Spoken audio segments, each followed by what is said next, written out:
मैं SC ST अति पिछड़ा हॉस्टल्स में जाने की कोशिश कर रहा था, आपसे बात करने की कोशिश कर रहा था और यहाँ पे सरकार ने रोक रखा है। ये देखिए सामने क्या तमाशा हो रहा है।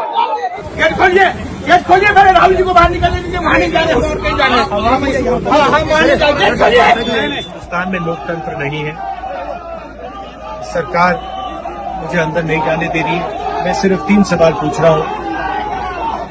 हम चाहते हैं कि शिक्षा में सरकार पैसा डाले, 50% की जो दीवार है रिजर्वेशन वाली उसे तोड़ा जाए, जो प्राइवेट एजुकेशन इंस्टीट्यूशंस में रिजर्वेशन हो, ये चीजें हम चाहते हैं। मगर आपसे बात करने नहीं दे रहे हैं, तमाशा बना रखा है। शांति से हम जा रहे थे।